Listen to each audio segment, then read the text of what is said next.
What's going on, everybody? What is going on? It is Monday, June 2nd, 2025, and we are back with another live here on the Torian Rain Reloaded channel. If you have not done so already, please be sure to go ahead and hit the like button, hit the share button, hit the subscribe button. And if you are new to the channel, I'm glad that you are here. Hit the bell twice to be notified whenever I upload a new video or go live, or simply just join the Discord. Shout out to all of the members, shout out to all the mods, shout out to everybody on Patreon. And if for any reason you are not able to catch this live in real time, shout out to the replay gang as well. Before we get into everything this evening, let me acknowledge the people who are here so far or came in early. We got Trill Fate, Hacksign KT, Miss Nisi, Firebat, Dark Titan, Ermax Plug, Sybil, Bills Fan 1970, Wallow J, Brother Man to You, and that is it so far. But shout out to everybody that's here so far in the chat. And also, y'all let me know what y'all think of the polls that I've been taking for the Black Music Month so far. I've only done 2 of them so far, but I noticed that there's not a lot of people voting in the polls. So all I can say is this: when the results come back, when we do the jam session at the end of the month, don't be upset because the person you wanted to win didn't get chosen, because whatever the case may be. And by me doing that, I'm gonna have to end up now putting the poll outside, well, on YouTube, but also in other places as well. And actually, good thing I did that today, because I posted it up in the Discord. Tomorrow I'm gonna do is gonna be YouTube, Discord. I might post it on Threads. I have it set to be on Patreon as well, and Twitter. So I'm posting it in multiple locations. That way it's more people. But trust and believe, the polls responses may seem easy now, but they're going to start getting very, very difficult. I think yesterday y'all said that it was kind of that one was a tough decision for y'all, because y'all were saying these were some hard choices because they were all so good. But you'll see what I mean as the days continue to go forward. Hackson said, "What poll? I'm doing a Black Music Month poll every single day for the month up until the last Saturday, and then the results of those polls, we're going to have a jam session on Rumble, because I can't have it on here because of copyright. So if y'all remember the Michael Jackson stream that I did last year, it's going to play out similarly like that. But I was on Rumble when I did it. So you have to be, that's why I'm constantly posting the Rumble link saying, follow me on Rumble, because that's where it's going to be at. But I post the poll in the community tab every day from 8 a.m. to 5 p.m. It's there every day. I don't know how some people miss it, or maybe y'all not getting the notification. But in case you are not, 8 a.m. Eastern Standard Time every day, and I shut it down at 5 p.m. from the website itself, because I'm using a polling site in order to do this, because YouTube only gives you 4 options. And trust and believe, I need more than 4 spots, 4 slots.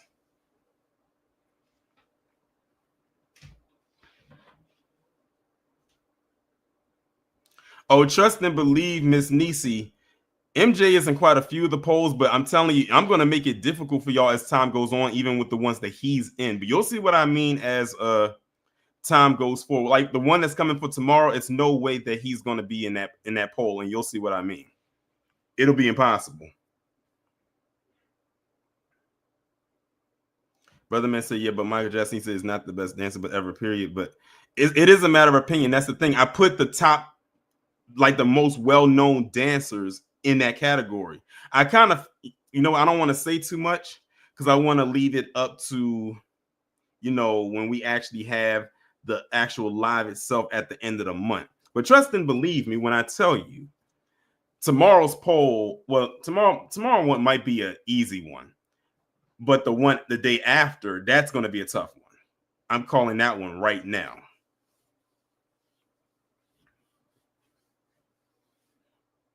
But anyway, y'all, we're about to get into the story right here. And I'm going to be honest with you, I did not know this story even existed until last week, when I was going through my Instagram story and someone posted about it. And I was thinking to myself, I never heard of this story. I'm thinking that this is recent. And in a way, it kind of is, but it isn't, because it happened over a year ago. But the trial for this case is just now occurring. So before I go any further into this, Put a 1 in the chat if you are familiar with the Sade Robinson case. Put a 2 in the chat if this is brand new, you never heard of it. Wallow said, you thought I talked about it? I don't think I talked about her. Let me go look and see if I did. Hold on. Let me see something. Like I said, I talk about a lot of things.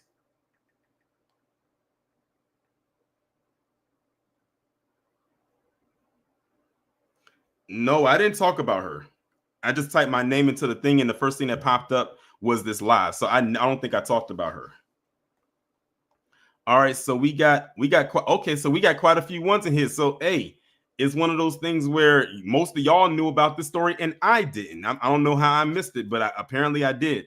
But to give y'all a little overview, this young lady by the name of Sade Robinson was 19 years old, and she went on what she thought was going to be a date with this individual who, mind you, this guy is 34 years of age. Let me just say that again. She was 19 and he is 34, and she met him on some dating app. And what she thought was going to be a date with this guy turned into a nightmare. And I do mean a utter nightmare. Let's put it this way. If this story happened years ago, this would be perfect for my True Crime Sunday series. And when I tell you that this turned into a nightmare, it literally turned into something like out of a horror movie. That's why on the thumbnail, it says first date, last day. So what I'm going to go ahead and do now is I'm going to share my screen and we're going to play this video. I kind of sped it up a little bit for time because it is 11 minutes long. Now, let me just preface this right now saying that this video, I can tell whoever made this video, they use AI to narrate it. So they're going to mispronounce her name. So I just have to put that out there now, because they're going to say, instead of saying Sade, they're going to say Sade. So I'm just giving y'all a heads up, because I don't want y'all saying, who the hell is Sade? That's who they're talking about. Oh, we're going to get there, Iron Will, because that's another reason why I'm talking about this, but let's get into it. April 1st, 2024. A date night that turned deadly. 19-year-old Sade Robinson walked into a seafood restaurant, excited to meet Maxwell Anderson. Hours later, she vanished without a trace. When police found her severed leg washed up near Lake Michigan, they knew this wasn't just a missing persons case. This was something far more sinister. Bloodstains in Anderson's car. Tools for dismemberment. Burned human remains in a dumpster. The evidence painted a horrifying picture of what really happened after that first date. Anderson, a 33-year-old with no criminal record, had seemed perfectly normal. But behind closed doors, he became a monster who butchered an innocent girl and tried to erase his crime. This is the chilling story of Sade Robinson, a vibrant young woman whose life ended in unspeakable violence. And of the predator who thought he could get away with murder. Sade Robinson wasn't just a victim, she was a bright light stolen too soon. At just 19 years old, this Milwaukee college student had her whole life ahead of her. Friends describe her as the kind of person who lit up every room she entered, always quick with a joke, but even quicker to offer support when someone needed it. A hard worker balancing studies with a job, Sade dreamed of a future helping others. Her social media shows a typical teen, silly selfies with friends, concert videos, and proud family moments. But behind the smiles was a determined young woman overcoming challenges, raised by a single mother who was her biggest supporter. On April 1, 2024, Sade's ordinary routine included going to work and making plans with friends. That evening, she got ready for what seemed like a harmless first date, something countless young women do every day. But Sade's story would end differently. The vibrant girl in those happy photos would soon become the center of Wisconsin's most shocking crime in years. A promising life cut short by unimaginable violence, leaving a community asking, how could this happen to someone like Sade? The evening of April 1, 2024 began like any other first date. Sade Robinson arrived at a popular Milwaukee seafood restaurant to meet 33-year-old Maxwell Anderson, a man she knew casually through mutual friends. Surveillance footage shows them chatting normally, no signs of distress. By all accounts, the dinner seemed pleasant. Sade even texted a friend around 9 p.m. saying she was having a good time, but when Anderson suggested continuing the night elsewhere, something went terribly wrong. The last confirmed sighting of Sade alive was leaving the restaurant with Anderson. Her phone last pinged near his residence before going dark. When she failed to show up for her morning shift at work, friends immediately knew something was wrong. Sade was responsible, the type who always checked in. Police would later discover Anderson had carefully planned his movements that night. He took unusual backroads, stopped at isolated locations, and purchased suspicious items, including cleaning supplies and fuel. What should have been an innocent evening of getting to know someone new turned into a calculated nightmare. The charming dinner companion Sade thought she was meeting had secretly been planning something far more sinister all along. 3 days after Sade vanished, a jogger near Lake Michigan spotted something unnatural along the shoreline, a human leg, severed cleanly at the thigh. Police confirmed the unthinkable, it belonged to Sade Robinson. The discovery sent investigators scrambling. Search teams combed the area while forensic experts examined the grisly remains. The cuts appeared precise, surgical, suggesting the killer had anatomical knowledge or experience with tools. Then came the second horror. Surveillance footage showed Maxwell Anderson making multiple trips to a nearby dumpster in the dead of night. Inside, detectives found charred human remains later identified as Sade's.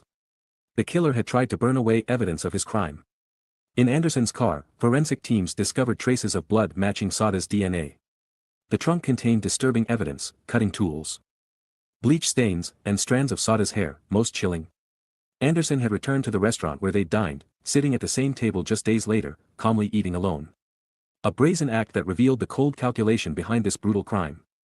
The sweet, ambitious girl everyone knew had been reduced to scattered remains, a tragedy made worse by the killer's deliberate attempts to erase her completely. On April 5, 2024, police stormed Maxwell Anderson's apartment. Bodycam footage shows the moment officers handcuffed the 33-year-old, his expression eerily calm as they read him his rights. The evidence against Anderson was overwhelming: Sade's blood in his car's trunk, her phone found hidden in his bedroom, security footage of him purchasing bleach, gloves, and a hacksaw. Detectives made a chilling discovery in Anderson's search history: repeated queries for how to dispose of a body and does bleach destroy DNA. In the days before the murder. Most disturbing, Anderson had kept souvenirs. In a locked drawer, police found Sade's jewelry and a selfie from their date, items he'd taken as trophies. While being interrogated, Anderson changed his story 3 times. First claiming he dropped Sade off safely, then saying she disappeared during a walk, before finally refusing to speak. Forensic experts determined Anderson had meticulously cleaned his apartment, but missed crucial traces of Sade's DNA under floorboards and in drain pipes, silent witnesses to his unspeakable crime. The once ordinary metalworker now faced charges of first-degree intentional homicide and mutilating a corpse. For Sade's family, the arrest brought no comfort, only confirmation of their worst fears: behind every monster hides a human face. Maxwell Anderson, 33, appeared to be an unremarkable Milwaukee metalworker, the kind of neighbor you'd pass without noticing. Co-workers described him as quiet but polite, while dating app matches recalled awkward but harmless conversations. Born and raised in Wisconsin, Anderson had no criminal record, not even a traffic ticket.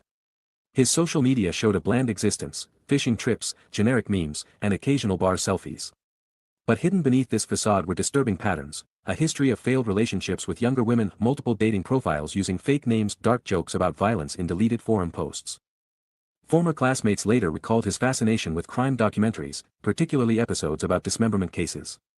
His work at an industrial fabrication plant gave him access to power tools and knowledge of human anatomy from metalworking manuals. The most chilling revelation: Anderson had been messaging another woman the night after Sade's murder, attempting to arrange another date at the same seafood restaurant. This wasn't a crime of passion, but the calculated act of a predator who'd been hiding in plain sight. The question remains: was Sade his first victim or just the first one caught? Sade's mother collapsed when detectives showed her the jewelry found in Anderson's apartment, the same necklace she'd given her daughter for Christmas. "That's my baby's," she screamed, her cries echoing through the police station. At vigils, friends held photos of smiling Sade, the vibrant young woman they remembered, not the horrific headlines. The community erupted in fury when Anderson's bail was set at $5 million. Protesters flooded courthouse steps, holding signs reading "Justice for Sade" and "Dating shouldn't be deadly." Women shared their own dating horror stories online, the hashtag #SadesLaw trending nationwide. Sade's co-workers created a memorial at her job, her untouched locker filled with flowers and handwritten notes. "We keep expecting her to walk in," her manager admitted, voice breaking. "Most heartbreaking." Sade's younger sister told reporters through tears, "I just want to hug her one more time." The family's grief was compounded by gruesome trial details, each revelation like salt in an open wound. This wasn't just a murder case, it became a rallying cry against dating violence, exposing how ordinary encounters can turn lethal. Sade's story forced America to confront an uncomfortable truth: monsters don't lurk in shadows, they sit across dinner tables. As of 2024, Maxwell Anderson remains in custody awaiting trial, with prosecutors seeking life without parole. Forensic teams continue analyzing digital evidence from his devices, uncovering disturbing search history and deleted messages. Sade's family has launched the Sade Alert initiative, pushing for legislation to faster-track missing persons cases involving dating violence. Meanwhile, Anderson's defense team claims circumstantial evidence. Despite overwhelming forensic proof, the restaurant where they met has become an unofficial memorial, with visitors leaving flowers at their fateful table. True crime forums debate whether Anderson acted alone, some suggesting he may have studied other unsolved disappearances. One question haunts everyone: how many warning signs were missed? With the trial pending, Sade's family prepares for the hardest chapter, facing her killer in court. If this case shocked you, smash the like button now. Let's honor Sade's memory by hitting 50,000 likes. Don't just watch, subscribe for exclusive trial updates and in-depth case analysis. Comment below, justice for Sade, if you believe Anderson deserves life without parole. Would you trust a dating app after this case? Debate below, we read every comment.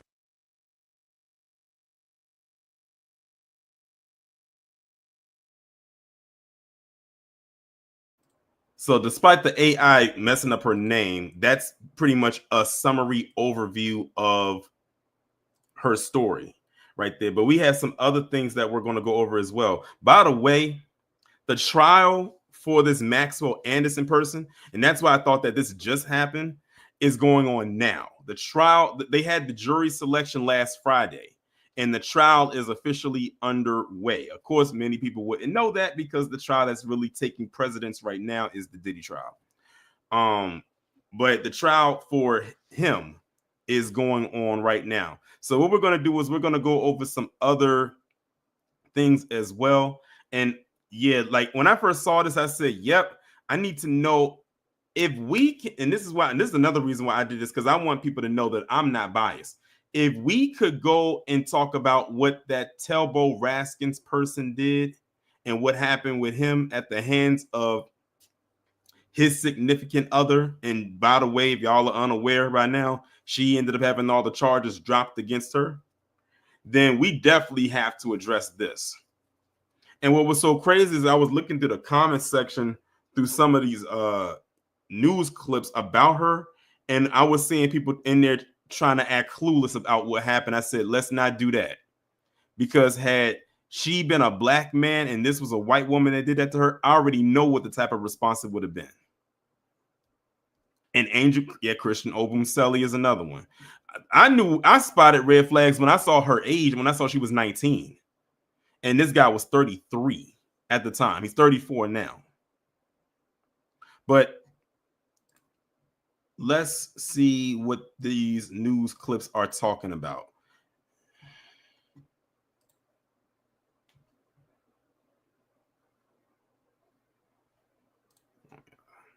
In court today, accused murderer Maxwell Anderson pleaded not guilty to all charges in the Sade Robinson case. The prosecutors also shared more information about evidence that was found in Anderson's house.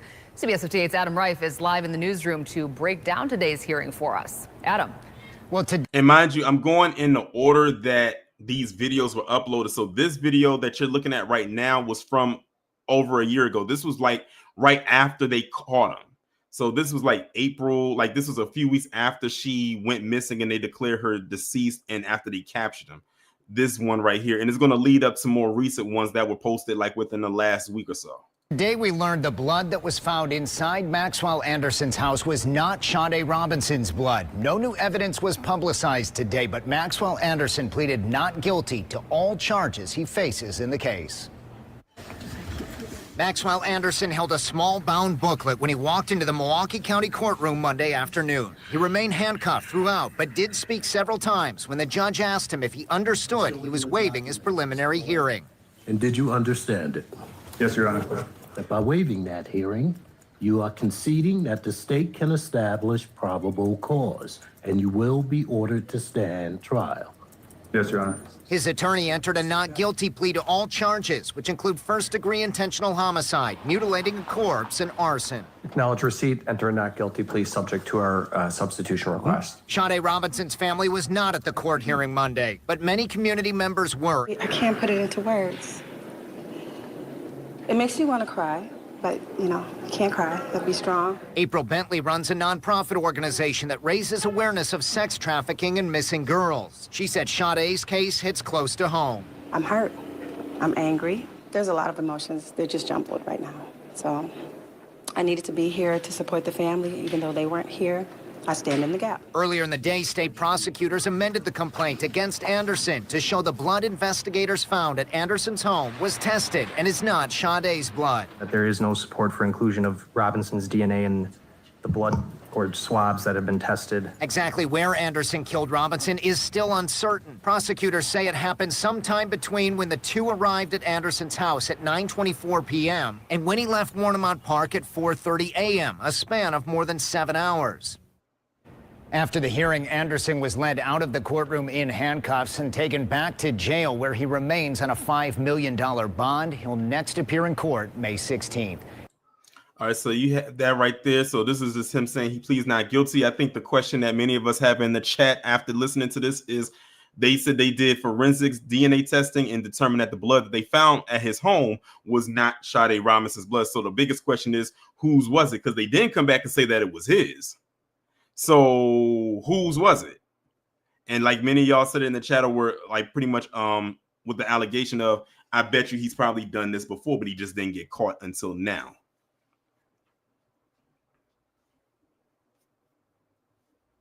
But we shall see, because I got some more stuff to go over.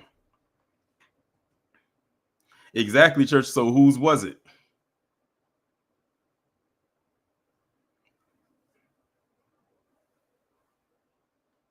That's the question I have too, is like, why would you go to this person's house? Like, this was your first date. Most people who go on a first date don't go to the person's home, because technically y'all are still in an early stage where y'all don't trust each other, or should not trust each other that much that you go to their house. Usually that's a few dates down the line, and then by the time that you do that, you've now already established that y'all are in some type of a relationship. This was only the first date. So let's go on now to the next video. Let me see, when was this one posted? Okay, this one was posted the same day. Let's see if they have any other updates involving this story. It says Sade Robinson investigation of blood inside Maxwell and it was not hers. Let me see. Because if this is the same one, I can bypass this and go to the next one. Okay, this looks like more of the same thing, so I'll just skip that one and go to the next video. Let's see what they're talking about over here.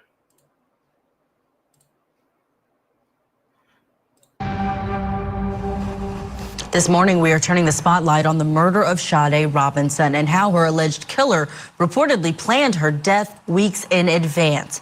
Sade Robinson was last seen alive on a dinner date in Milwaukee with Maxwell Anderson, their first date, seen here in surveillance images from WITI TV. Cell phone records show that they ended up at Anderson's house, and then she was never heard from again. The next day, someone found a severed leg in a nearby park belonging to Robinson. Anderson is now accused of killing, dismembering, and leaving Sade's body parts all over Milwaukee. WISN television reports that a friend of Anderson's is now a confidential informant in the case. He told police that Anderson showed him a room in his basement where he planned to kill Sade. The search warrant indicated a plastic tarp covered a sanitation sink and 3 saws were found in the room. The informant told police that Anderson planned on shooting Robinson and then dismembering her body in the room before disposing of her body throughout the city. Now, the defense has denied that these claims have any relevance and that this informant has any information. Let's bring in to discuss attorney and law professor Dante Mills and forensic death investigator, professor and host of the Body Bags podcast, Joseph Scott Morgan, is with us. Thank you both for sticking around with us. Joseph, I'm going to start with you. We've got this search warrant that is showing things that were recovered inside of the home. A P-trap from the sanitary tub in the basement, a pipe in the laundry. And by the way, y'all, this video that y'all are listening to right now, this is from 9 months ago. So about less than a year ago. Area, swabs of stain and cushions on a leather couch with different debris. I mean, they've got a lot of stuff from inside of the house. How is this, in your opinion, going to be connected and put in front of a jury to indicate that this was, in fact, something that was planned out and that it connects to Sade Robinson? I don't want to step on my colleague's toes here relative to, and get too far off into the law relative to this, but I have to say that if anything smacks of premeditation, this does. This individual is purposed, and we do know this relative to dismemberment cases. You need privacy for this, and what many people don't understand is that when you have cases of dismemberment, it is arguably one of the most messy affairs that an individual perpetrator can engage in. Because of all of the physical evidence that's left behind. It requires a lot of preparation. You have to have knowledge, and then all those things that you don't account for, particularly at, even a molecular level of the things that you're leaving behind. I don't want to be too grotesque, but when you think about, say, for instance, even elements of bone that are left behind as a result of sawing, undetected blood, for instance, and even skin tissue, hair, those sorts of things. And the fact that things would be lined with plastic goes to this idea that he was mindful of this. And I got to tell you, it really sends a chill up my spine, because it's hard for me to fathom that this would be his first time out of the gate relative to something like this. And maybe it's just something he's been planning for a while, and he started with this poor young lady. I have no idea, but this would have taken time and purpose. There are many people who are poised listening to see if there are going to be any connections between this defendant and any other unsolved cases, because even in his home, there was women's clothing that was located in the beams. There was this bedazzled compact mirror that seemed to belong to a woman. So there are these and names in a notebook. So there's this possibility, but we can't go there until we hear from police if they've got. You know what this also gives me vibes of? Buffalo Bill in Silence of the Lambs. That's what it also gives me vibes of as well, on top of the Jeffrey Dahmer one. A connection. Dante, can you speak to where this defense is right now? Because you've got this informant, and that really could just finish off this case for the defense. But they are disputing that this informant is actually legit. Should the state even go there? They got a lot of evidence otherwise. He was the last person seen with Sade. Do you put this informant on the stand who may have credibility issues? Absolutely, because what it shows, and I thank the professor for leaving me an avenue here, is the means, motive, and opportunity of the defendant to have planned this crime and to have the ability to carry it out. So you want to, when you're prosecuting a case, you want to make sure you have all of the pieces in place, especially as something as grotesque as this, as something as gruesome as murder, especially when you're talking about the possibility that there could have been other victims or would have been other victims. You want to make sure that this person, if he is responsible for this, does not have the ability to do it to anyone else ever again. And that means following through with every piece of evidence that you can. So you want to pair the fact that you had her cell phone ping at his house to show that she was there. And then you bring in this witness to talk about the layout that he had, where he had the plastic. He said in advance that he was going to do these types of things. It's disturbing that he had another woman's ID at his house, a 27-year-old woman. So you want to make sure that you have everything included in your case so that the jury hears as much as possible and they have everything they need to come up with a guilty verdict if in fact he is responsible for this, and make sure he goes away for a long time. Joseph Scott Morgan, how aggressively do you think detectives are following up on these leads? They're looking for the woman whose ID it was, the woman's name's in the notebook. Are they aggressively going after this case, or are they really focused on Robinson, and if they are led to something else? I mean, the inquiring minds want to know. Full court press here. And I'm telling you, you have to overturn every stone in this area when you begin to think about forgotten individuals that are walking the streets, these sorts of things, and looking for any elements that might, any kind of foreign DNA that's going to be inside of that basement. And I have to remind folks that there are any number of serial perpetrators that are out there over the years that have kept mementos. I think most famously is probably BTK. Many people remember him, and he actually had a hiding place where he would keep elements. And, they have, and I'm not a forensic psychologist, don't want to be one, but, they go back and they fantasize about these things and they try to relive it. It's something they can hold on to, long after a body is gone. So these little elements, you talk about things like compact mirrors and all these sorts of things, and even intimate items, with underwear and things like this. And I have no insight into what they may have found. However, I think that it would be prudent for them to tear this house down or go through it as with a fine-tooth comb looking for any kind of foreign DNA that does not tie back to that residence specifically. And they need to pursue every potential lead, because I don't know how many open cold cases they have up there involving females that might fit her demographic and her specifics as far as age and appearance.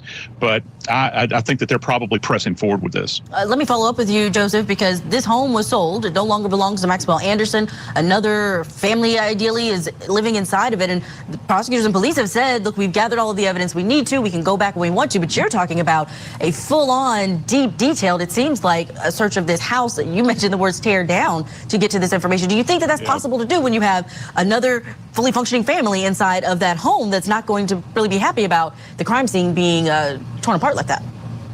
Yeah, well, I don't know. I would. It's interesting that this house was sold to somebody and they might not have had knowledge of this. I'm kind of interested in that aspect as well. But yeah, I mean, if the family's cooperating with the police, you talked about, or it has been mentioned, things being found in rafters, these sorts of things. It sounds as though they're going through every inch of this house, but that door has to be left open, and also any kind of further excavation that might need to take place in the surrounding yards as well. And let's keep in mind, he had various dump sites that he was going to. Famously, we covered this on my podcast. Famously, we had, I hate to talk about this so badly, so horrible, but limbs, appearing out in the lake and this sort of thing that had been placed out there and had washed back ashore perhaps. Nothing is off the table here. Absolutely, a gut-wrenching case, such a difficult one for the family of Sade Robinson, this community. Joseph Scott Morgan, thank you so much for your insight. Dante Mells as well. Joseph is sticking around. Dante. All right, so that's that video right there. So this one just basically is saying that he planned her murder, which I wholeheartedly agree that he most definitely did, because you can't tell me that this was not planned, especially when they were talking about it, excuse me, in the other video, when they said when he did the cuts on her body, when they said when he cut her, they were like surgical cuts, like one that's done by a professional. And then when they said what they found with the stuff that he would be looking up, the stuff that he was fascinated with when they was looking at his dating profile on this app and stuff like that, the guy was a walking red flag. Actually, not even a flag. He was a walking red banner.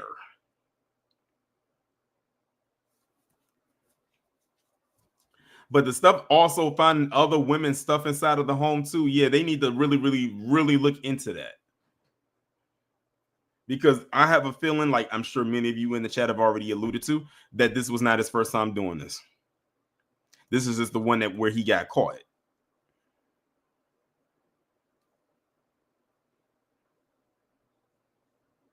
So now we're going to the next video, and this is one people was asking about because people wanted to know or hear from her parents.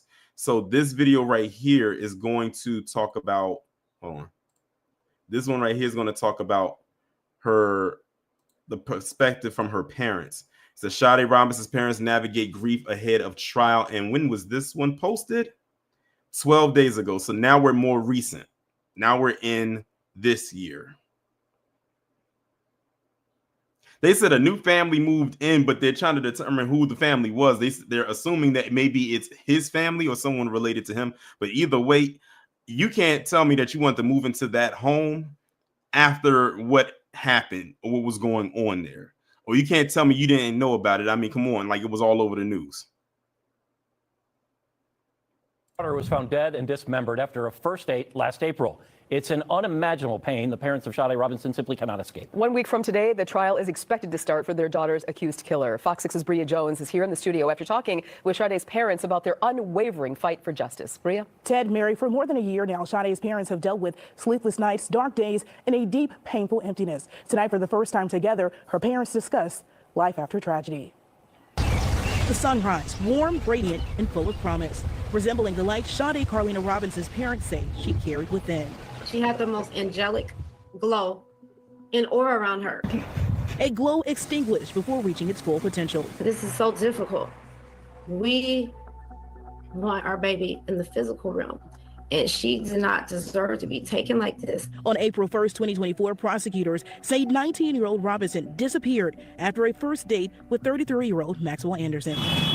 Within 24 hours, her car was found torched and her Okay, I didn't mean to pause it, but some of y'all were in the chat saying, didn't they find her car? And here it is on fire. So to those in the chat that said that, remember, this is my first time knowing of this story. I did not know any of this. This is all brand new to me. So that answered the question right there for people who was asking about the car. That's her car right there. And they found it abandoned and on fire. and her severed leg with pink toenail polish discovered in Warnemont Park. In the following days, weeks, and months, more human remains and body parts were located throughout Milwaukee County. That had me on edge. Some discovered inland, others washing up along Lake Michigan, reaching as far as Waukegan, Illinois. Every time I seen a 414 area code call me, my heart would start palpitating because I didn't know what was going to happen. Robinson was born May 10, 2004, to Carlos Robinson and Sheena Scarborough. To them, she was and is everything. At what point did you realize that your child was missing and she wasn't coming back?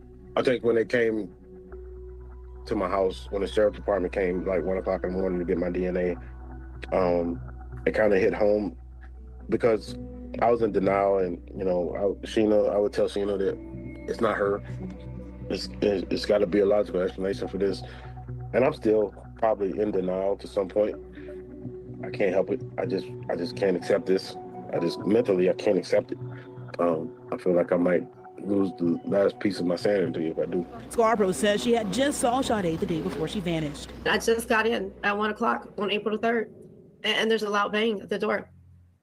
I just seen my baby that Sunday on Easter. We just did family dinner at my parents'.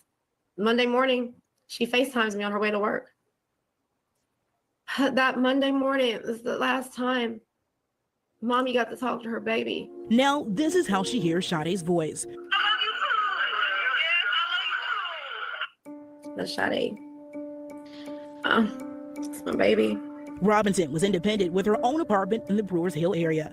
A friend reported her missing after she didn't show for a shift at Pizza Shuttle. She was described as the heart of the Eastside restaurant, where a mural now lives in her honor. Sade was at the highest peak possible. Like you can't ask for any other daughter or child.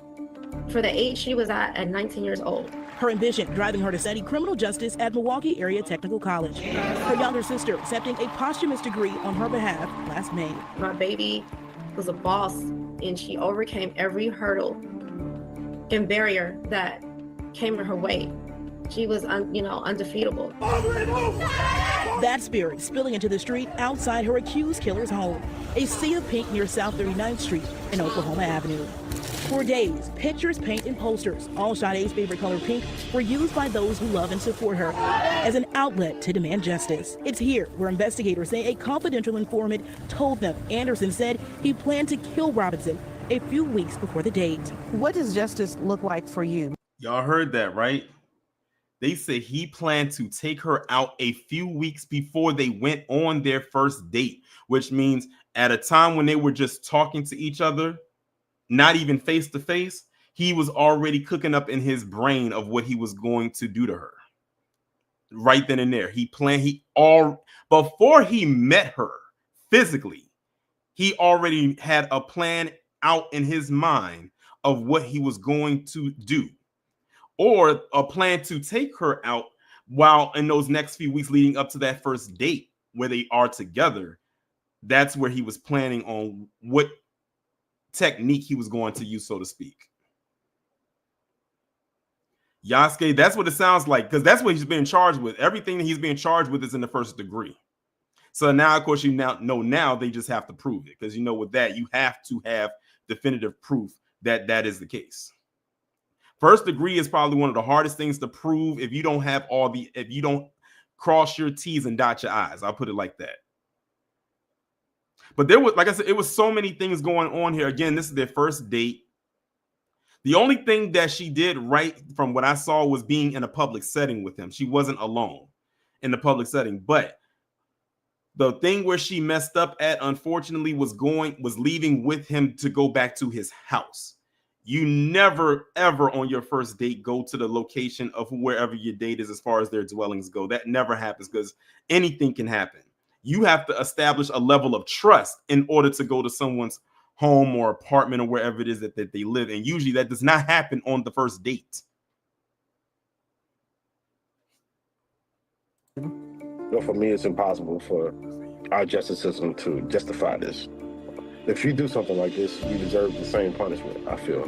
Her mother says in addition to justice, she wants to see people held responsible, from Anderson's family to the establishments that served her alcohol, and the Waukegan alderman who posted a photo of Sade's severed arm on social media. Anyone, any entity that was a part of harming or hurting my baby, throughout this process and the system, all individuals are going to be held accountable. Everyone who's disrespected or did something out of context, from the alderman up in Waukegan, some people just doing stuff. A year later, where are you finding your source of strength to carry on? It's through my baby's spirit. It's through it's a higher power. That's the only other way I can describe how I'm able to get up and maintain and not be suicidal or homicidal ideations. Turning her purpose to pain, Scarborough has launched the Sade's Voice Foundation. Is there a life after tragedy? They say there is. Everybody tells me there is. Anybody that knew me, knew my daughter. They knew Carlina. She was my center.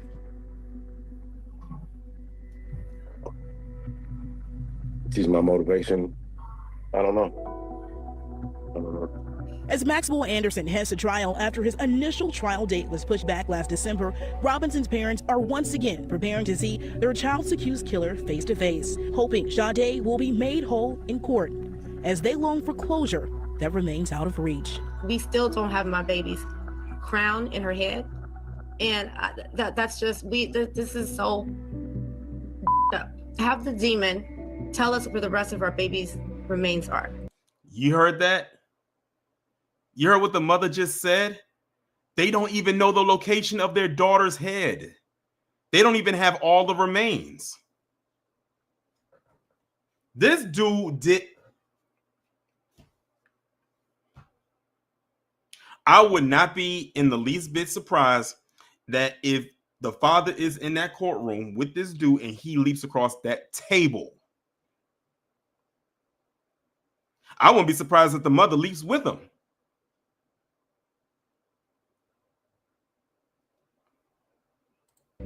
There's pieces of my daughter out there. And the sad part about it is they may never find it. They may never find it. And if they do, it's probably going to be skeleton. Somewhere that may surface. It may come up tomorrow or a week from now, a year from now.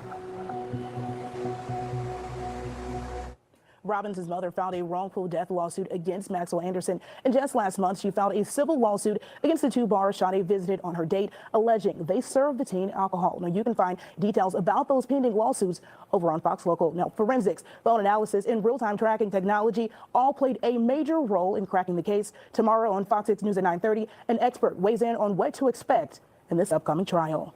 Bria, you did reach out to Maxwell Anderson's family. What did they say? I reached out to Maxwell Anderson's family through their attorney, Anthony Cotton. He got back to me. He said, unfortunately, they just could not comment for this story. And Sade's family, they told me they have not heard anything from the Anderson family since they released that initial statement a year ago when this happened. All right, so there's that. So that was the takeaway from the parents of Sade Robinson, her mom and her dad. I can't even imagine what they're going through right now. And I can, and one thing I always say is I'm good with is body language. I can tell that with the pauses that the father was given when he had to like kind of sit there and almost collect himself about what he was going to say. You could tell he probably wanted to say something else, but he was keeping his composure as much as he could, because I can almost gauge what he really wanted to say in that moment. But he said, nope, I'm just going to play it cool for right now. But like I said, I wouldn't hold it against him if he leaped across that desk and do what he feel needed to be done. Now we're going to go on to this next clip right here. It's called Attorney Dan Adams weighs in on high-profile Sade Robinson case. Let's see what they're talking about over here. Is scheduled to begin in the trial of a man accused of killing Sade Robinson and dismembering her remains after a first date. It's been more than a year since Robinson vanished. All day, people have been leaving flowers at a memorial for her at Pizza Shuttle, where she worked on Milwaukee's east side. Maxwell Anderson is charged in her death. He has pled not guilty in this case. 12 News legal analyst and criminal defense attorney Dan Adams joins us this afternoon. Important to note you are not affiliated with this case at all, but what can we expect when Tuesday begins with jury selection? Well, jury selection happens in every trial, right? We have a panel of citizens who get their summons in the mail. They come to the courthouse. They're instructed on what being a juror will be. And then they're brought up in little troves and questioned about their life history, whether or not they've heard about the case, whether or not they've drawn conclusions. And ultimately, the question is, can you be fair to both the state of Wisconsin as well as Maxwell Anderson in the case? Regardless of what you've heard about this case. Well, that's the special problem in Maxwell Anderson's case. From Sade Robinson's disappearance to his quick arrest afterward and the litigation of this case, it has been wall-to-wall coverage about this case. To find a Milwaukee County resident who hasn't at least seen us talking about it or read some media coverage and develop some type of underlying bias in the case would be so unusual. So the lawyers have to probe them. The judge will probe these potential jurors to see if they really can set aside anything they may have heard, look at all of the evidence with an open mind, and deliver a fair verdict. When opening statements do begin, do you expect prosecutors in the Milwaukee County District Attorney's Office to lay out how Sade Robinson died? Because we have not heard that in any court record or anything from police at this point. That's the big mystery in this case, Derek, and I think this is what makes it a particularly salacious and interesting case for the public. What has been released to the public at this point has been, we know that they went on a first date, we know that they presumably went back to Maxwell Anderson's house, and then there's a 2 or 3 hour period where we don't know what happened. And then we know that her phone was pinging off of different locations in the city of Milwaukee, and obviously later her remains were found distributed all around the county. So what happened in those, again, 2 hours in the middle of the night is the big question mark in the case. Oh, I think I know what ended up happening. That's when he was doing the deed. That's when he was hacking. I don't want to say it like that, but that's when he was mutilating her, most likely, because I'm assuming something like that would take hours to do. Because to me, this guy was cutting off multiple. He didn't cut off just one limb. He cut off multiple limbs and then scattered her around. Then took her car and then burned it. I also wouldn't be in the least bit surprised if they found something in her system, like maybe he knocked her out with something like chloroform or injected her with something so her body would not be tense. It would be more relaxed. It wouldn't move. Dismembering. I would expect the state has some type of theory that has not been put forth in any type of search warrant, criminal complaint, or any other public document. That's for prosecutors. Now, switching to the defense side, any legal challenges you see for defense attorneys on Maxwell Anderson's behalf? Oh, sure, definitely. Well, again, back to the pretrial publicity of this, the fact that we're talking about it on a Friday afternoon before Memorial Day, and we've been talking about it all year, is obviously a detriment to the defense. They're going to have a theory consistent with his innocence. They're going to present that probably in opening statement, and then develop through cross-examination of the state's witnesses, perhaps their own witnesses, that theory of innocence for Mr. Anderson. At this point, we have not heard any suggestion that there's been any request for the jury to be sequestered in this case. Do you find that surprising at all in such a high-profile case? Yeah, I can't remember the last time a Milwaukee County jury was sequestered. Right. It's a question of resources. Back in the good old days, they would put the jury up in, the Hilton Hotel for a week-long trial or something like that. That simply doesn't happen. The jury will be lucky to get ham sandwiches during deliberations. It's just not a glamorous place to be a juror at this point in time. And it seems like this case will have mounds of evidence, if you will. They're expecting it will last about 2 weeks. You think that sounds about right, given this kind of case? I think so. The state has put forth a witness list of 250 people. I expect they will par that back away to, maybe 50 for a 2-week trial. A lot of this is going to be the forensic evidence, what was on cell phones, what was on computers. We know that there's surveillance video from different locations, and then some citizen witnesses to fill in the gaps. And the burden is on the state to prove this case. Do you foresee any challenges for the state or defense team? I think we should all remember that as salacious and high profile as this case has been, the only people who should be deciding this case at the end of 2 weeks are the 12 people who are going to deliberate. We live in a great country where we don't try people in the media, in newspapers, on Facebook. We try people in a jury room after all evidence has been presented and both sides have a fair shot. I know you're going to be watching it with us as this trial continues. All right, so that's it right there. That's just basically talking about the jury selection and everything like that. Again, the trial has already started. The jury selection happened last week, and the trial is already began like yesterday. So the trial is officially underway. So let's go to this next video. And the last thing we're going to go over is an article. And that article is from today. And I'm guessing that's something that happened in the courtroom. So this one just says, who is Maxwell Anderson? Who is the person that is accused, the accused? I have to say it like that because they haven't passed a verdict yet. In the interest of Maxwell Stephen Anderson. Tuesday, the murder trial of Maxwell Stephen Anderson, charged with first-degree intentional homicide, mutilating a corpse, and arson, all related to the death of 19-year-old Sade Carlina Robinson. What we know about Maxwell Anderson is limited, but piecing together records and court documents, Anderson has ties to Waukesha County, attending Kettle Moraine Catholic Memorial and Milwaukee high schools in the late 2000s. Prior to the homicide, Anderson had several run-ins with the law, an OWI ticket in 2014, then again in 2022, a guilty plea. Also from 2014, a family fight in Waukesha County that ended with a guilty plea to disorderly conduct. 2015, court records from Door County show he pleaded guilty to disorderly conduct, criminal damage to property, and intimidating a witness after another family fight. But wait a minute. Didn't in another video they said that he didn't have a criminal record? They just went over like 3 crimes that he was involved in. I could have sworn they said in another video that we watched that he had a clean record. That doesn't sound clean to me. And in 2019, in Milwaukee, he pleaded guilty to disorderly conduct after punching a man. The 34-year-old worked at different bars throughout the city, court records say, including at Twisted Fisherman, where the couple met for their first date. After, prosecutors say he came back to his home at the time, near 39th in Oklahoma. All we know is that she went to Maxwell Anderson's home with him, and she was never seen alive again, and her body parts were found around the community. It's at that home where investigators arrested him last April. 3 weeks before the first date, a search warrant states Anderson took someone into the basement of that home. That confidential informant describes a room with a sanitation sink with tarps, quote, taped to the floor and ceiling, covering the walls and floor. A confidential informant is someone who gives info to police while protecting their identity and the investigation.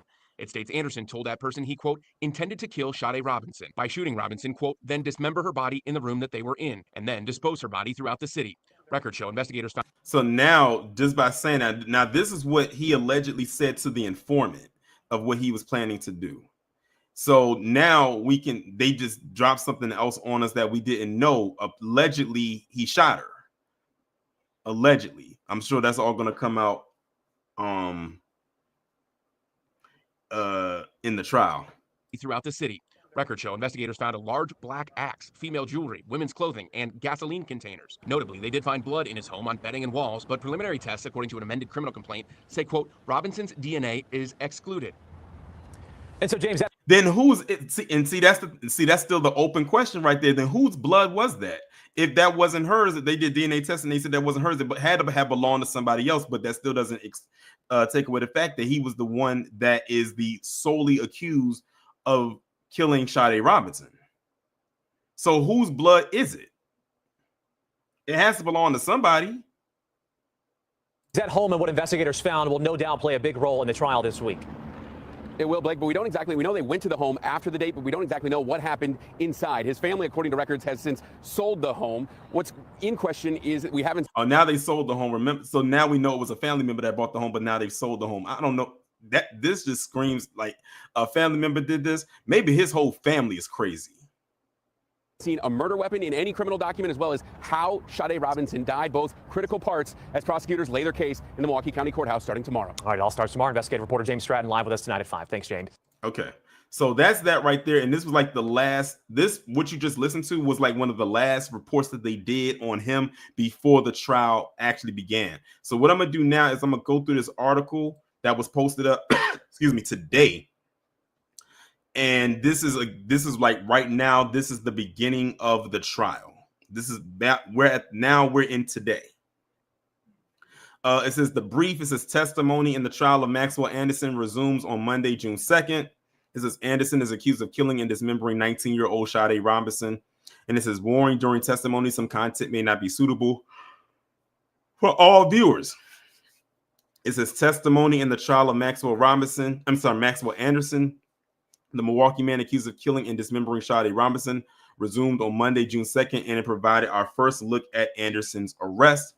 It says on April 4th, 2024, Sheriff's detective spotted Maxwell Anderson's car, started tailing it as Anderson made his way back toward his home on Milwaukee's South Side, and ultimately made a traffic stop. Mr. Anderson was sitting in the driver's seat, physically shaking, said Detective John Gilead of the Milwaukee County Sheriff's Office. That stop was a ruse. Investigators wanted to stop Anderson before he got home. They already had a warrant to search it. Pete Warbington lived in Anderson's lower unit. Warbington said Anderson, a bartender, often had people over after the bar closed. So they said he was a bartender. And ironically, the date that he and Sade were on was at a bar. I wonder if that was a bar that he worked at, but he just wasn't working that night. This is how often had people over, asked prosecutor Ian Vance Curzon. He said 2 to 3 times a month, couldn't get to sleep until 3 a.m., drunk people over all the time, hearing people knocking stuff off of the walls. Warbington said Anderson kept tools in the basement and did projects around the property, making a lot of noise. But Warbington said he does not remember hearing anything of note that the night prosecutors say Sade came back to Anderson's house, or when prosecutors believe Anderson left to dispose of her body. Did you hear anybody ever scream? Asked Anthony Cotton, Anderson's defense attorney. He said, I didn't even know he was there. It was that quiet. Later that same day, a leg was found along the lake near Warnemont Park in, I can't pronounce that, Cudahy. Irregular incise wounds, the raggedness of the skin, multiple cuts were made, said Dr. Lauren Decker of the Milwaukee County Medical Examiner's Office. A medical examiner testified that Sade Robinson body parts were likely dismembered after death. Well, remember, they said allegedly he said that he was going to shoot her. So, like I said, her body was already in a state where, before he started to dismember her, that she was in a state where she could not move anymore. It says there was evidence of knife cuts and possible stab wounds. There was caffeine in Robinson's system and no detectable levels of alcohol or other drugs. How Robinson died is still a mystery, but the medical examiner said her death was at the hands of someone else. Fact, there is dismemberment and attempt to conceal body by disposing in different location. All is objectively suspicious and most consistent with homicide, Decker testified. And the rest of it is just backstory that we've already gone over. So that is basically what occurred today. They talked to the medical examiner. They talked to a person who lived in the same unit as him and maybe a couple of other people. And that was about it. Wow, this story is crazy. I'm gonna try to see if I can stay on top of this one. I just want to see what the outcome is going to be. I want to see if they're going to get it right, if they're going to do some BS. But anyway, y'all, there's the link right there in the chat. If anybody would like to come up and speak about this story, feel free to click the link and we will go from there. All right. Wallow, what's going on? What's going on, Tori? What's going on, everybody in the chat? First off, I would like to send my condolences to her family because that's something hard just to think about. I ain't say nothing until they said, yeah, we haven't found all her body parts. I knew that would trigger you, Tori. I really did knew because when I read that part a couple months ago, because I found out on Twitter, and I really did thought you did a video on this. I really did. I don't know how this one bypassed, because if I would have heard about it back then, I definitely would have spoke about it. I don't know how I missed this one.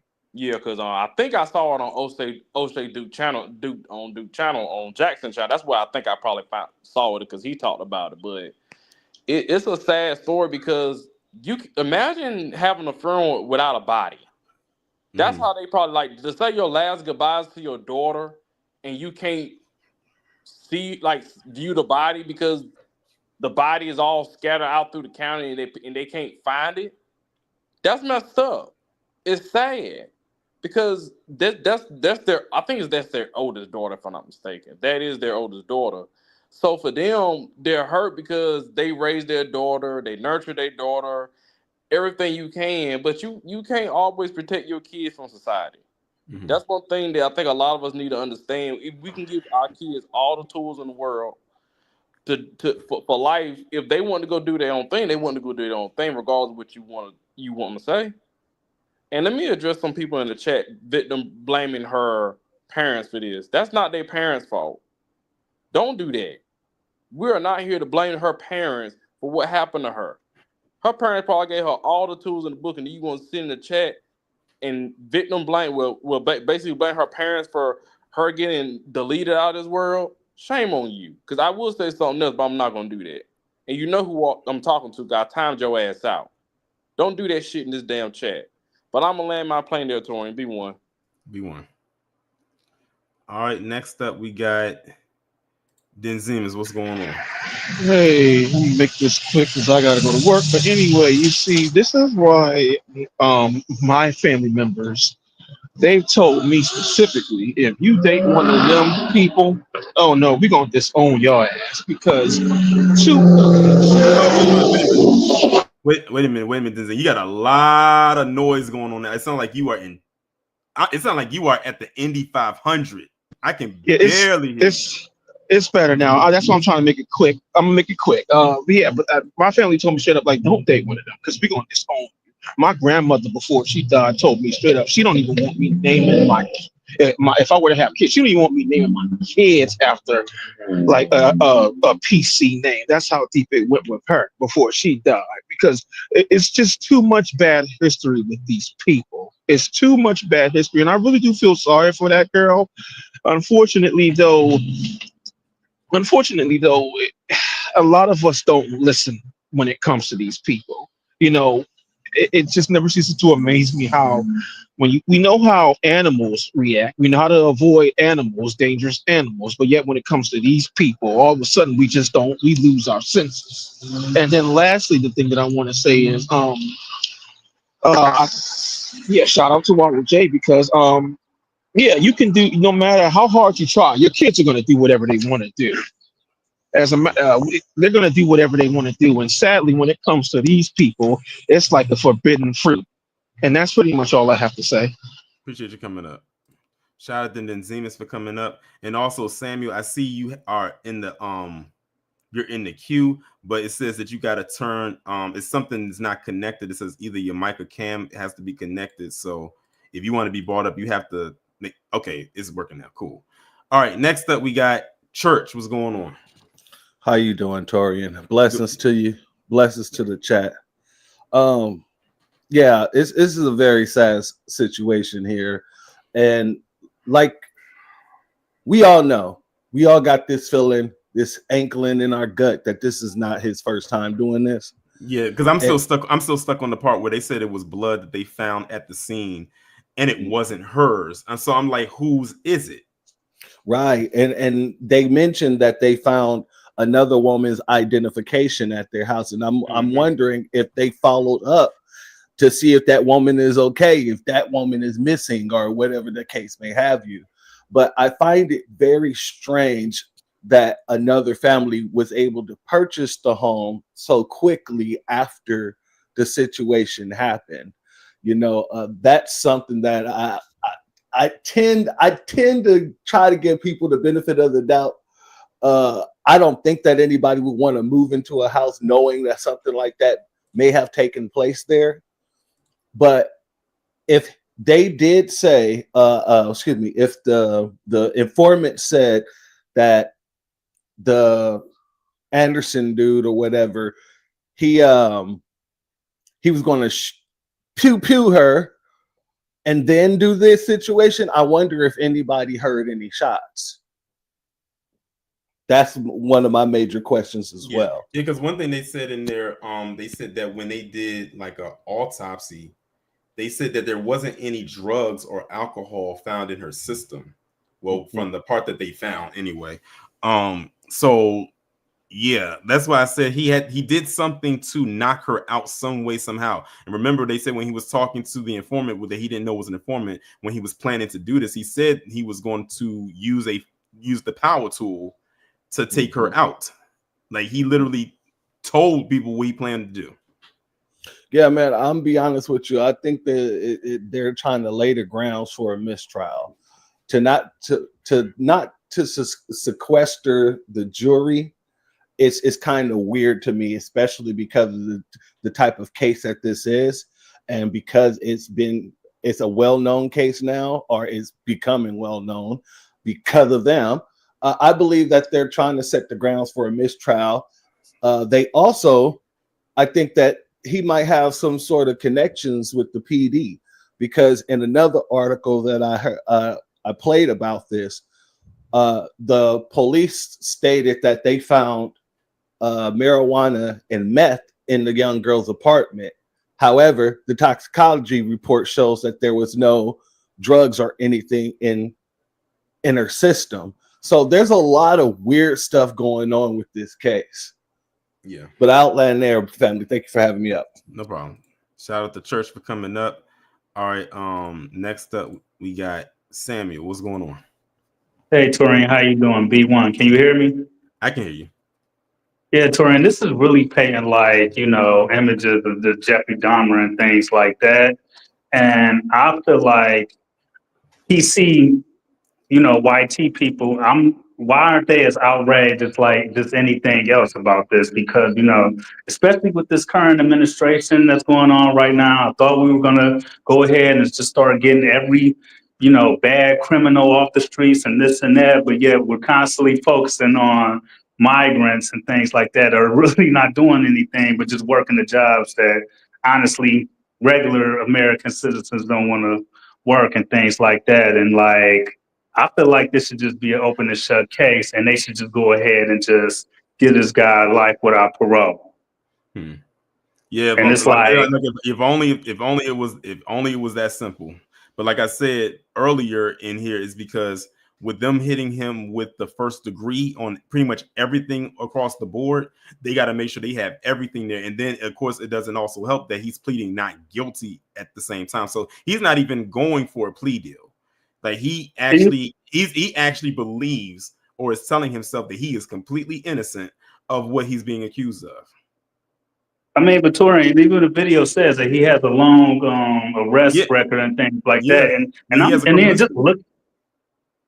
Go ahead, Torian. No, I was saying, like they was going over, like he has a criminal history that dates back at least a decade. Yeah, and then not only that, I mean, like just looking at him, he looks like he's probably going to try to cop some like mental illness situation and things like that. Mm-hmm. Yeah, but this is a story that I think we're going to probably have to pay attention to. And I'm not going to be surprised if people like Brandon Tatum or ABL or, one of those conservatives try to say, well, that she probably did this or probably did that for her to be unalive. Well, see, Faker may not do it because, see, the guy who did this allegedly is not a cop. If he was a cop, then yeah, I could see him doing it, because he'll throw the cape on for them cops no matter what. Remember what he said about with Tyree Nichols and those kids down there in Uvalde, and they got on his ass about that. Right, but I'm gonna just go ahead land my plane right there, Torian. I'm gonna let somebody else get on. Okay, B1. Shout out to Sammy for coming up. Next up, we got Cosmo. What's going on? Hey, what's going on, man? Just getting back from the Bronx bike ride. Bruh, I've been listening on to it on my way back. Wait a minute. So what parts did they not find besides the head? I forgot what. I forgot what else the mother had said, because I was stuck on the crown part. That's the part that got me. Like literally, y'all. If I had my camera on, y'all would have saw the look on my face. Like probably the same face I made is probably the same one y'all made with one of shock, because the only thing they kept emphasizing was the leg, because they said that's the part that they found. But then they said there were other parts, and he scattered them throughout the county. And then when they talked to the mother, she said they still haven't even found the crown. They don't even know where that's at. And the crazy part about it is that this happened over a year ago. So that whatever they did not find is probably so badly decomposed. And if it wasn't, eaten, I hate to put it like that, but. And I just have a strong feeling the head is probably the most important part for like forensic reasons. I'm thinking either BFT or GSW, blunt force trauma or gunshot wound, because she had no drugs in her system, Torian. And I'm thinking he had to either subdue her and you take out the head, the body will follow. Yeah. So I'm thinking this is just what happened to her. This is why it's probably one of the hardest things for them to find. And the fact that he's saying he's not guilty. Do we even know the identity of the woman the blood? Yeah, no, they said, and we still don't know. I think in one of the videos they were talking about like they had an ID, or they was finding like other like feminine products that did not belong to Sade, like they belonged to somebody else. And apparently this woman was older, more closer to his age, because I think they said she was like 27. So yeah, Sade was a perfect victim for him, because this guy was 33 at the time. She was 19. So she was for him, that was she was right for the picking, because she was very, very young, and he probably told her a whole bunch of stuff, and unfortunately she probably ate it up, and he was like, I got her. Because let's be real here, whatever he said to her probably wouldn't have worked on a woman closer to his age. Probably not. So him working his mojo, so to speak, on a 19-year-old, someone who was still very young-minded, barely into womanhood, barely into adulthood, rather, I should say. And listen, it's a lot. He picked it. He knew how to pick his victim. Definitely. He knew how to pick his victim. And I think basically how it just went down is that this isn't his first time. Like we all, a lot of us here can agree that it's not his first time, but I feel like he's been escalating. And I was asking about the other woman for the simple fact that I just need to know her racial identity, because I think that's a good question. Good question, because if it turns out to be another black woman, then it's definitely a pattern. Exactly. Or maybe he's escalating and he's evolving, knowing that this is how he feels about us as people. Because look at where we at right now in America. When the victim is one of us, they try to go out of their way to discredit. Like, let's say something happened to me, Torian. Guess what would happen? They would be like, well, we look into his past. We got him on surveillance at ShopRite. He stole a grape and ate it while he was testing out. Yeah, they'll find anything. That's just like, it's funny. It's interesting you bring that up. Remember when the whole Harambe thing happened? The gorilla in the exhibit, when the kid had got in there and the gorilla started to drag him around, and they had to end up taking him out. And they tried to get something on the mother, because I think she was a babysitter, and they went on a trip to the zoo, so she had a whole bunch of kids with her, but she didn't see her child go over the thing, and they ended up taking the Harambe out. They couldn't get nothing on the mother, so what did they do?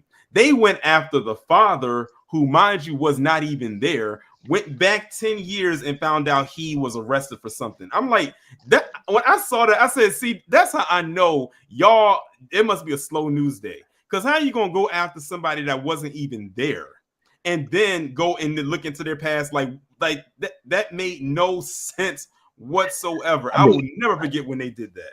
Are you surprised? Look what they did. Even look what they did with Austin Metcalf's father. Just because he turned down the advances of, what's that guy, that Lane guy? What's his name? Oh, Jake Lane. Yeah, you turned him down, and all of a sudden he's getting the house is getting swatted, and his past is being looked into. And I mean, come on, this is what they do when they can't align. They just basically find some way to. I mean, when it doesn't fit the narrative, and they realize they effed up, they find some way to discredit. And that buck-eyed fucking Tatum, he's one of those people that did it. I don't know why he buck his eyes so much. I can't. I don't know. It must be he's glitching. Yeah. That's what it is. I'm not gonna keep you long. I just hope, one last thing, and this is it. I just hope he don't get knee deep in it and realize that he's guilty, and he's gonna try to barter some time for where the part's at. Because I'm thinking of Jordan Vandersloot and that damn Natalie Holloway thing. Oh yeah. Which also, by the way, that was one of my True Crime Sunday topics. Yep. All right, man. But thanks for having me up, man. No problem. Appreciate you coming up. But yeah, and that's why when with the body parts being scattered, that reminds me so much of Dahmer. Even though when it came to Dahmer, the parts were scattered all over his apartment. But yeah, this is a very very unfortunate story. It's a lesson to definitely be learned from this. Several, to be honest, and we went over them in this live. But I'm gonna try to stay on top of this this case. I think they said that they're trying to make this just a 2-week trial, which means that they should be done with it hopefully by the end of next week. And then we'll just do an update. I don't know if I'll do a full-blown video on it. It might just be a short of some kind. Hold on, we got one more person that just came in. All right, Jonathan, what's going on? Oh, you finally got it together. Yes. What's going on? What's going on? Yeah, I had to do something different to get on. But yeah, I've been hearing about the story, and you know what else has given me? You ever heard this movie called The Lovely Bones? Yes, I never seen it, but I have heard of it. Isn't Jennifer Lawrence in that? No, it's another girl. Mark Wahlberg is on there, and no, it wasn't Jennifer Lawrence. I forgot the other girl. I thought she was in there. But go ahead. But yeah, similar situation, but this was a teenage minor girl messing around with this old, scary, looking dude who, with the mustache, glasses, like very creepy vibes. And she experienced, her love with him, and things escalated, and she ended up becoming body parts in the bag as well. Wow. So, yeah, only thing is that she didn't get her body burned up and all, but just let you know that that's the type of people we have in this world that's sick like that. Like, unfortunately, and that's what, like, I be talking about stuff like this all the time. Anybody who is subscribed to my Patreon already knows the type of cannibalistic behavior some of these people be engaged in, and it's absolutely insane. But yeah, I've heard of that movie. And I actually, when you was talking about it, I had to Google it, and I was looking at it, like a piece of the trailer popped up, and I was like, oh yeah, I definitely heard of it. I never watched it, but I'm seeing some people in the chat saying that they seen it. LF said that she hates that movie. Angie said it is a sad movie. Lady Hotep said it made her cry. Joshua said it is a very sad movie. Now y'all making me tempted to watch it, but it's almost like I'm not prepared to watch it just based on this story right here and what y'all are saying in the chat. Hey man, all I can say is if you do plan to watch it in your own risk, because let's just say when I saw the movie, I missed half of what happened, but I already know how it went down because some of the details got spoiled. So thankfully, I only saw the aftermath of what happened to her in that movie, but it does show him holding a duffel bag with her body parts inside, the blood stains on it, and she's in the ghost. She's in her ghost. Her soul is watching him do all this stuff. It's just, and I'm hoping that Maxwell gets the same treatment. You will see when he gets to prison. If they let this man out, I am convinced that this system is demonic. Like, they are all evil. Like, I won't be comfortable, trusting being around these people no more, because they're letting too many of these people go away because they're privileged skin. Yeah. There's no way he should, go by this. And I wish someone would try to look up her record and all that. Now, speaking of records, they said this man has a clean record, then all of a sudden turn around and say, oh, he does have a because record. when that popped up, I was sitting there saying to myself, wait a minute. Earlier they said that he had a clean record, and then we get to this video and they popping out records like it's nothing. They knocked out, like, they brought up like 3 different criminal cases he was attached to in multiple years that span back to over a decade. That's what I'm saying. Then when you look at this case right here, which is playing out to be his most heaviest crime, allegedly, right now as alleged. Yeah, like, and I always tell people, if they look crazy, 9 times out of 10, they are. The fact that this guy was planning on doing something to her after just their first encounter before they actually even met in person, that's saying something. He was planning this from day one. And that's probably why he had it set up to have them meet. He probably set it up even as far as them where to meet, and he probably told a whole bunch of things. It's like I was telling Cosma. He went at her because she was young. She was very impressionable. He couldn't pull that on someone close to his age. Get the lift ride. Okay. I'm not familiar with this. They're picking up at 1313 Herman. Okay. Yeah, all she gotta do is just wait right there and call for Uber. They're gonna be right there. It's a lift. It's lift. So right here? Mm-hmm. Okay. Yes. And it's this is who's picking you up. Take a picture of that. Yeah, so that's sad. And Where you have a time on your phone? I'm sending and that this was to your another phone. part, like it was in my mind, but it just left me. And I'm probably ain't gonna get back to in my head on time. But yeah, so this whole thing with oh yeah, that's it, just came back. Yeah, we gotta realize that dating apps are, just because it's an app doesn't mean it's safe. It's no different from it's no different from an online chat.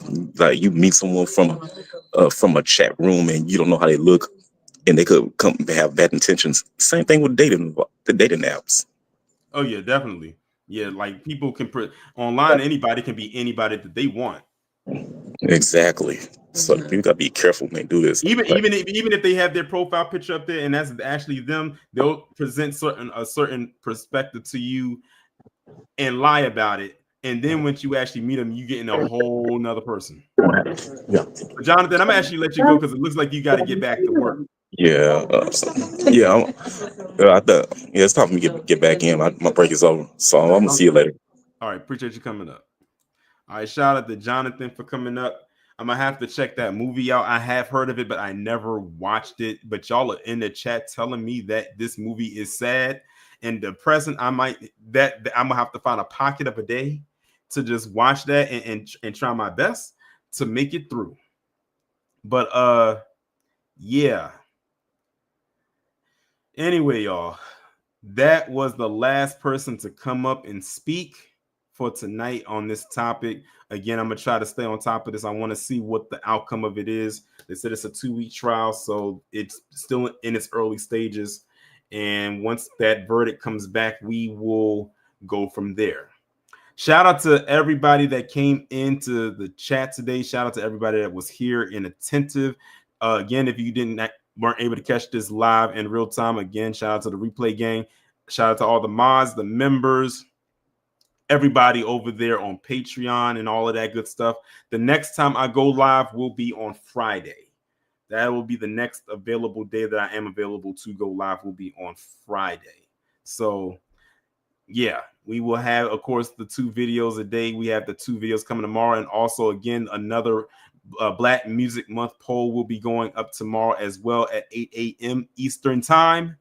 And will be shut down at 5 p.m. Eastern time. I'm going to probably put it up in the Discord and Twitter as well, just to, see other people's perspective outside of YouTube with the poll. And we will go from there. But with that being said, y'all enjoy the rest of your evening. Be safe. And of course, most importantly, be one.